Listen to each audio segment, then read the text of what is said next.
If you look at your life and see a graveyard of half-finished projects, a guitar gathering dust in the corner, a half-coded website, a set of baking tools, and a sudden urge to learn jujitsu, you probably feel a very specific kind of shame. Society has a label for you: dilettante. They say you're chaotic or that you lack the grit to specialize. You feel like an imposter because you can't just pick one lane and stay in it. You might even know the phrase "jack of all trades, master of none," and you use it to beat yourself up, but you're forgetting the rest of the quote. The full version is, "A jack of all trades is a master of none, but oftentimes better than a master of one."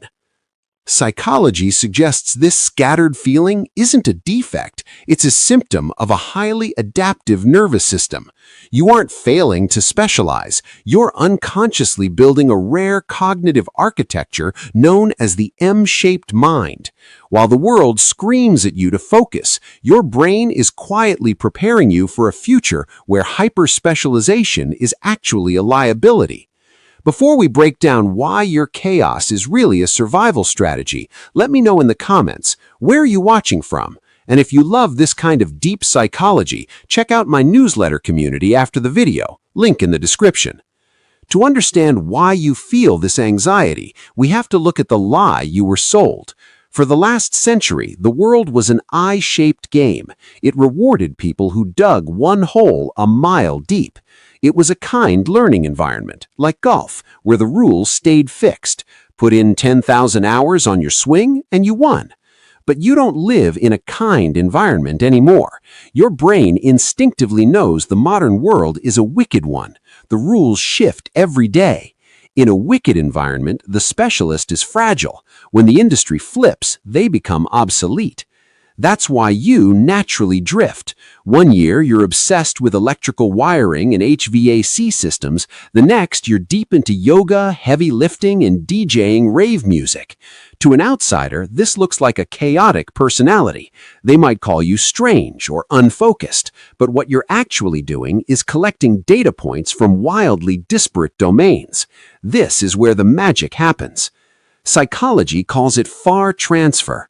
The specialist relies on near transfer. They solve familiar problems with the same old tools. But you practice far transfer. You take a concept from one completely unrelated field and apply it to another.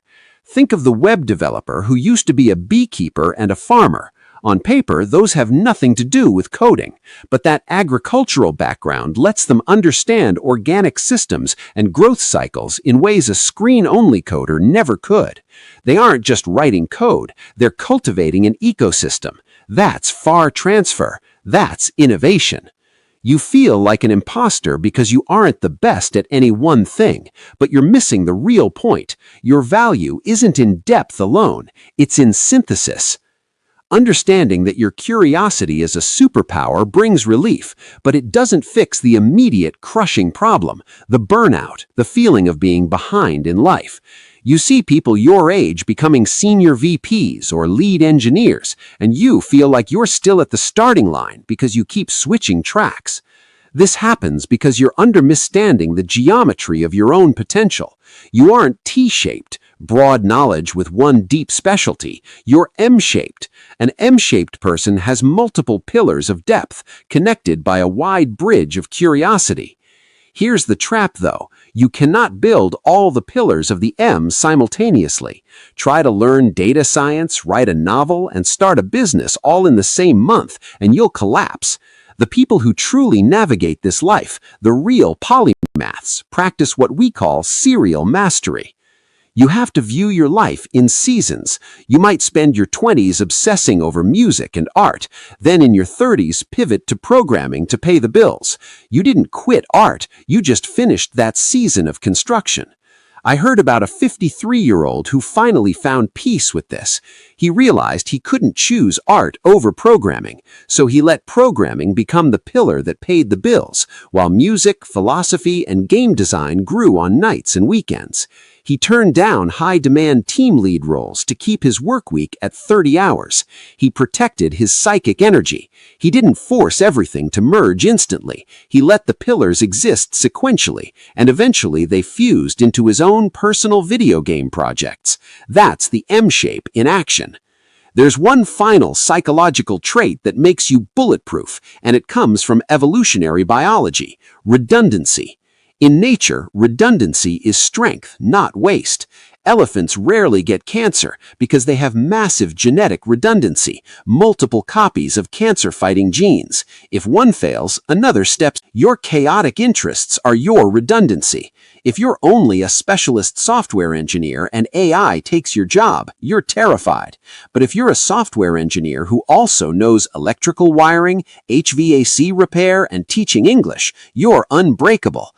You haven't been wasting time dabbling. You've been building strategic adaptability. You've created a safety net of skills that ensures no matter what happens to the economy, technology, or the job market, you have a pivot waiting.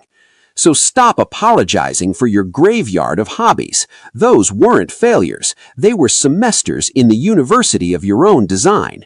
You were never meant to be just one thing. You were built to be the bridge between worlds that others can't even see. If you're ready to embrace your M-shaped future, drop a heart emoji in the comments to show you're putting it all together. And if you want the deep dive research on how to structure your seasons, subscribe and check out the newsletter community link in the description.